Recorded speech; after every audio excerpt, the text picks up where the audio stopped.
മാനന്തവാടിയിൽ നിന്നും 32 കിലോമീറ്റർ ദൂരം യാത്ര ചെയ്ത് തിരുനെല്ലിയിലെത്തിയിരിക്കുകയാണ്. കർക്കിടക മാസം ആരംഭിച്ചിരിക്കുന്നു. അപ്പോൾ തിരുനെല്ലിയിൽ തിരക്കും വരാൻ പോവുകയാണ്. ഏറ്റവും കൂടുതൽ ആൾക്കാർ ബലിയിടാൻ വരുന്ന സ്ഥലം കൂടിയാണ് പ്രശസ്തമായ തിരുനെല്ലി ക്ഷേത്രം. കർക്കിടക വാവ് തുടങ്ങുന്നതിന് മുമ്പുള്ള തിരക്കില്ലാത്തൊരു ദിവസമാണ് ഞാനിപ്പോൾ ഇവിടെ പോയത്. ഒട്ടും തിരക്കില്ലാതെ വളരെ ശാന്തമായൊരു അന്തരീക്ഷത്തിലായിരുന്നു അവിടുത്തെ ദർശനം.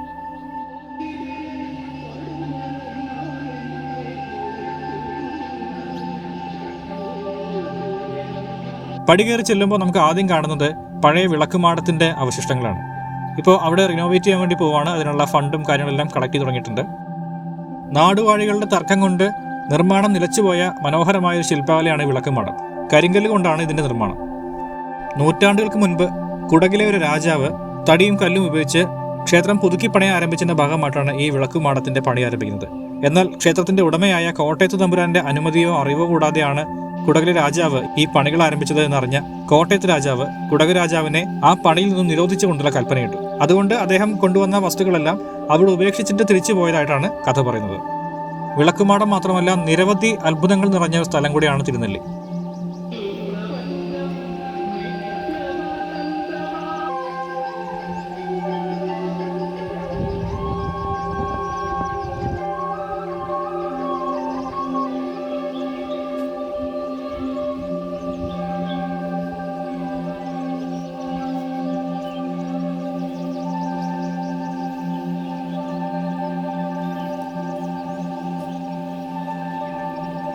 നമുക്ക് തിരുനെല്ലിയെക്കുറിച്ച് പറഞ്ഞു തരാൻ പോകുന്നത് ക്ഷേത്രത്തിന്റെ മേൽശാന്തിയായ ശ്രീ EN കൃഷ്ണൻ നമ്പൂതിരിയാണ്.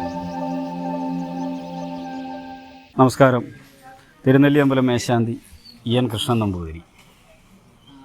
ബ്രഹ്മാവ് തപസ് ചെയ്ത് പിതൃമോക്ഷത്തിനായി മഹാവിഷ്ണുദേവനെ പ്രത്യക്ഷപ്പെടുത്തി എന്നുള്ളതാണ് ഈ ക്ഷേത്രത്തിൻ്റെ ഐതിഹ്യം.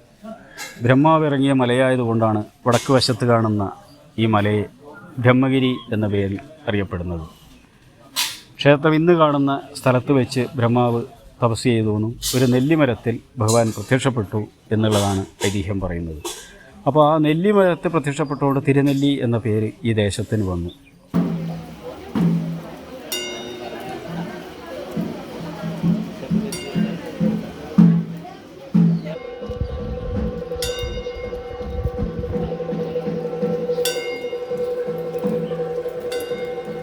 പാപനാശിനി എന്ന് പറയുന്ന അരുവിയുണ്ട്. തൊട്ടടുത്ത് തന്നെ കാണുന്ന അരുവിയാണ്. അതിൽ അന്തർലീനയായ ഗംഗ, സരസ്വതി, കാവേരി മുതലായ നദികൾ അതിലെത്തിച്ചേരുന്നു എന്നുള്ളതാണ് അതിനെ പാപനാശിനിയാക്കി മാറ്റിയിട്ടുള്ളത്. അത് ബ്രഹ്മഗിരി എന്ന് ഉത്ഭവിക്കുന്ന ഏറ്റവും പുണ്യമായൊരു നദിയാണ് കാവേരി. ബാക്കിയെല്ലാം ഹിമാലയത്തിൽ നിന്നാണ് പുണ്യനദികളെല്ലാം ഉത്ഭവിക്കുന്നത്. ഇതിൻ്റെ നേരെ അപ്പുറത്തെ ഭാഗത്ത്, ഈ മലയുടെ നേരെ അപ്പുറത്തെ ഭാഗത്താണ് കാവേരി നദി ഒഴുകിക്കൊണ്ടിരിക്കുന്നത്. അതിൻ്റെ ഇപ്പുറത്തെ ഭാഗത്താണ് ഈ പറയുന്ന പാപനാശിനി. അപ്പോൾ ഇതിലേക്ക് എത്തിച്ചേരും എന്നുള്ളതിന് സംശയമില്ലല്ലോ. പാപനാശിനിയിലേക്ക് പോകുന്ന വഴിക്കാണ് പഞ്ചതീർത്ഥം എന്ന കുളമുള്ളത്. പണ്ടിത് വളരെ വലിയ ഒരു തടാകമായിരുന്നു എന്നാണ് പറയുന്നത്. കാലങ്ങൾ കടന്നുപോയപ്പോൾ അത് നികന്ന് ഇപ്പോഴത്തെ ഒരു വലിപ്പത്തിലായിപ്പോയി എന്നാണ് പറയുന്നത്.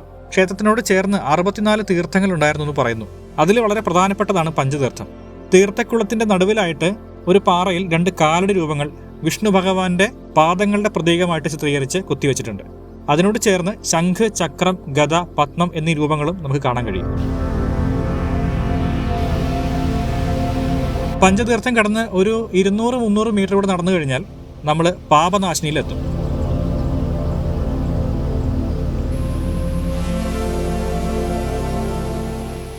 തലേന്ന് വൈകുന്നേരം ക്ഷേത്രത്തിൽ എത്തിച്ചേർന്ന് നടയിൽ വെച്ച് പറഞ്ഞു തരുന്ന വാദ്യാർ പറഞ്ഞു തരുന്ന സത്യവാചകം ചൊല്ലി അഥവാ പ്രാർത്ഥന ചൊല്ലി, ദീപാരാധന കഴിഞ്ഞാണ് പ്രാർത്ഥന. ദീപാരാധന തൊഴുത് പ്രാർത്ഥന ചൊല്ലി ദേവസ്വത്തിൽ നിന്നും റെസീറ്റ് എടുത്ത് അമ്പലത്തിൽ നിന്ന് തരുന്ന ഭക്ഷണം കഴിച്ച്, അതായത് ഒരിക്കലൂണ്, തലേന്ന് ബലിയിടാൻ വരുന്നവർ ഒരിക്കലൂണായിട്ട് ഇവിടെ നിന്ന് അടുത്ത ദിവസം രാവിലെ അമ്പലത്തിന് ബലിസാധനം തരും. ബലിസാധനവും കൊണ്ട് പാപനാശിനി പോയി കുളിച്ച് അവിടെ പിതൃകർമ്മം ചെയ്ത് ഇവിടെ വന്ന് ഭഗവാനെ തൊഴുക എന്നുള്ളതാണ് അതിൻ്റെ ആ ശരിയായ ബലികർമ്മത്തിൻ്റെ രീതി. ഒരുപാട് നിർദ്ദേശങ്ങളടങ്ങിയ ഒരു ബോർഡ് ഇവിടെ കാണാം.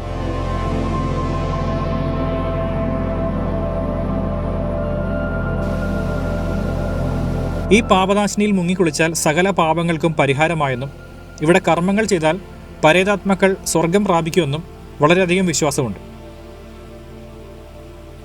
അതുകൊണ്ട് തന്നെ ലക്ഷക്കണക്കിന് ആൾക്കാരാണ് ഒരു വർഷം പാപനാശിനിയിൽ വന്ന് ബലിയിട്ട് പോകുന്നത്.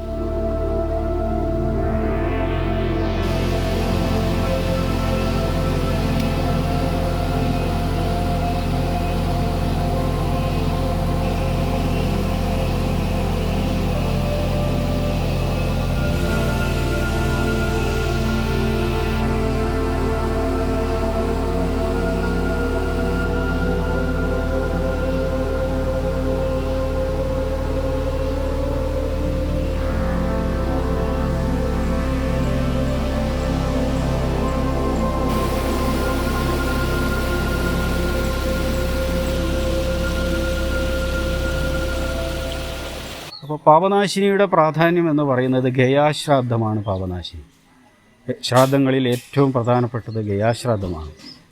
എല്ലാ ദിവസവും തിരുനെല്ലിയിൽ ആയിരക്കണക്കിന് ഭക്തന്മാർ വന്ന് ബലിയിടുന്നുണ്ട്. വാവിനാണ് ഏറ്റവും പ്രാധാന്യം. പ്രത്യേകിച്ച് ഇനി വരാൻ പോകുന്ന കർക്കിടക വാവ്. കർക്കിടക വാവ് എന്ന് പറഞ്ഞാൽ പിതൃക്കളുടെ ഒരു ദിവസം തുടങ്ങുന്നത് ദക്ഷിണായനത്തിലാണ്.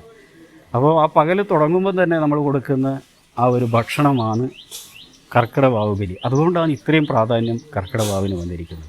തിരുനെല്ലിയിൽ അന്ന് ചുരുങ്ങിയത് ഒരു 1,00,000 ആൾക്കാരെങ്കിലും തൊഴാനെത്തും. അതുപോലെ തന്നെ 10,000-20,000 പേരെങ്കിലും ബലിയിടാൻ്റെ ആവശ്യത്തിന് തന്നെ അതിൽ കൂടുതൽ ബലിയിടാൻ തന്നെ ക്ഷേത്രത്തിലുണ്ടാവും. അന്ന് ഒരു ഭയങ്കര തിരക്കുള്ള ഒരു ദിവസം, ഈ ക്ഷേത്രത്തിലെ ഏറ്റവും തിരക്കുള്ള ദിവസമാണ് കർക്കിടക വാവ്. പാപനാശിനിയോട് ചേർന്ന് ഗുണ്ടിക ക്ഷേത്രമുണ്ട്. കാടിന് നടുവിലായിട്ട് വൻ മരങ്ങൾ ചുറ്റി നിൽക്കുന്ന മനോഹരമായ സ്ഥലത്താണ് ഗുണ്ടിക ക്ഷേത്രം കാണാൻ കഴിയുന്നത്. ഇവിടെ സ്വയംഭൂവായ പരമശിവന്റെ വാസസ്ഥലമായിരുന്നെന്നും ഇവിടെ നിന്ന് പുറപ്പെട്ടു പോയാണ് പരമശിവൻ കൊട്ടിയൂരിൽ ചെന്ന് ദക്ഷൻ എന്ന അസുരനെ കൊന്നതെന്നും ഐതിഹ്യം പറയുന്നു.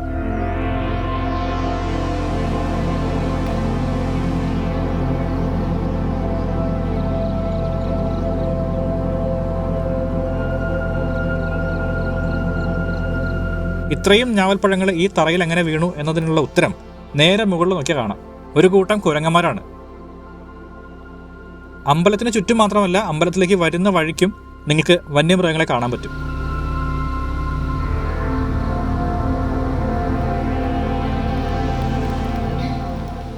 ഈ ക്ഷേത്രത്തിൽ കിണറില്ല. അപ്പോൾ ക്ഷേത്രത്തിലേക്ക് വെള്ളം എത്തിച്ചേരുന്നതിന് ഒരു കരിങ്കൽ പാത്തി കാണാം വടക്ക് വശത്ത്. അത് ചിറക്കൽ രാജാവിൻ്റെ ഭാര്യ തിരുനെല്ലി സന്ദർശിച്ചു എന്നും അപ്പോൾ അവരോട് ഈ വെള്ളത്തിനുള്ള ദൗർലഭ്യത്തെക്കുറിച്ച് ശാന്തിക്കാർ പറഞ്ഞു എന്നും അതുപ്രകാരം അവർ ഒരു കരിങ്കൽ പാത്തി നിർമ്മിച്ച് ആദ്യം മുളമ്പാത്തിയിൽ പാപനാശിനി ബ്രഹ്മഗിരിയിൽ നിന്നുള്ള ഒരു നീരുറവയിൽ നിന്ന് ക്ഷേത്രത്തിലേക്ക് വെള്ളം എത്തിച്ചു എന്നും അവർ പോകുന്നതിന് മുന്നേ തന്നെ ആ വെള്ളം എത്തി കണ്ടിട്ടേ അവർ പോയിരുന്നുള്ളൂ. അതിനുശേഷം കണ്ണൂർ ജില്ലയിലാണ് ചിറക്കൽ. അപ്പോൾ അവിടെ ചെന്ന് കുഞ്ഞുമംഗലം എന്ന് പറയുന്ന സ്ഥലത്ത് നിന്ന് പണിക്കാരെ ഇങ്ങോട്ട് പറഞ്ഞു വിട്ട് ഇവിടെ ആ മുളമ്പാത്തിയുടെ സ്ഥാനത്ത് കരിങ്കൽ പാത്തി നിർമ്മിച്ച് ക്ഷേത്രത്തിന് നൽകി. ഇന്നും ക്ഷേത്രത്തിൻ്റെ പൂജാകാര്യങ്ങൾക്കും പരിസരവാസികൾക്കും അതുപോലെ തന്നെ എല്ലാവർക്കും ആ ജലം തന്നെയാണ് ഉപയോഗിച്ച് വരുന്നത്. എത്രയോ കാലങ്ങളെ, ഇപ്പോൾ 90 വർഷത്തിൻ്റെ പഴക്കമാണ് ഇപ്പോൾ അതിനൊക്കെ പറയുന്നത്. ക്ഷേത്രത്തിൻ്റെ പഴക്കം എന്ന് പറയുന്നത് ബ്രഹ്മാവിൻ്റെ കാലഘട്ടം. ബ്രഹ്മാവാണ് പ്രതിഷ്ഠ ചെയ്തത്. അപ്പോൾ പത്മപുരാണം, ഗരുഡപുരാണം, അതുപോലെ തന്നെ ഈ പുരാണങ്ങളിൽ പറയപ്പെടുമ്പോൾ പുരാണം എഴുതപ്പെടുന്നതിന് മുന്നേ തന്നെ തിരുനെല്ലി ക്ഷേത്രം വളരെ ഫേമസ് ആയിരുന്നു എന്നുള്ളത് കൊണ്ടാണല്ലോ അതിൽ വരുന്നത്. അത്രയും പഴക്കം ക്ഷേത്രത്തിനുണ്ട്. പിന്നെ പരശുരാമൻ, ശ്രീരാമൻ, സനകാദി മഹർഷിമാർ ഇവരൊക്കെ വന്ന് തിരുനെല്ലി ക്ഷേത്രത്തിൽ ബലിയിട്ടിട്ടുണ്ട് എന്നുള്ളതാണ് പറയുന്നത്. അതുപോലെ തന്നെ ശങ്കരാചാര്യർ വന്ന് പാവനാശിനി ബലിയിട്ടു. അങ്ങനെ പൂജാവിധാനങ്ങൾക്കൊക്കെ ഒരു ചിട്ടപ്പെടുത്തി എന്നുള്ളതും കൂടെ ഐതിഹ്യത്തിൽ പറയുന്നുണ്ട്. അതിപ്പോൾ അടുത്ത കാലത്തായിട്ട് അത് പറയാം. മറ്റതിൻ്റെ അത്ര പഴക്കമില്ലല്ലോ ശങ്കരാചാര്യരുടെ കാലഘട്ടം. ഇപ്പോൾ ലാസ്റ്റ് ആചാര്യനാണല്ലോ. അപ്പോൾ ഇത്തരത്തിലുള്ള ഒരു മഹാക്ഷേത്രം, 5 പൂജ, 3 ശീവേലി, നിത്യനവകം, ഇത്രയും ഉള്ള ഒരു ക്ഷേത്രമാണ് തിരുനെല്ലി. ക്ഷേത്രങ്ങളിൽ ഏറ്റവും വലുത് എന്ന് പറയുന്നത് മഹാക്ഷേത്രങ്ങളാണ്. അങ്ങനെ ഈ 5 പൂജ ഉള്ളതുകൊണ്ടാണ് മഹാക്ഷേത്രം. 5 പൂജ, നിത്യ ശീവേലി, അതുപോലെ നവകം, ഈ കാര്യങ്ങൾ ഉള്ളതുകൊണ്ടാണ് മഹാക്ഷേത്രം എന്ന് പറയപ്പെടുന്നത്. അപ്പോൾ തിരുനെല്ലി ഈ മഹാക്ഷേത്രങ്ങളിൽ ഏറ്റവും പ്രധാനപ്പെട്ട ഒരു ക്ഷേത്രമാണ്. പറഞ്ഞാലും തീരാത്ത കഥകൾ ഉറങ്ങുന്ന തിരുനെല്ലി ക്ഷേത്രം മറ്റൊരു കർക്കിടക വാവിനെ കൂടി വരവേൽക്കാൻ ഒരുങ്ങുകയാണ്.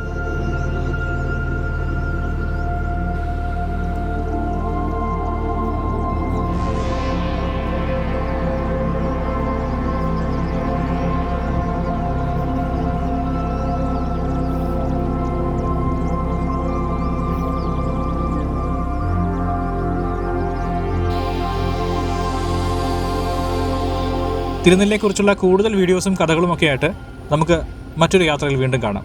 The sound man signing off.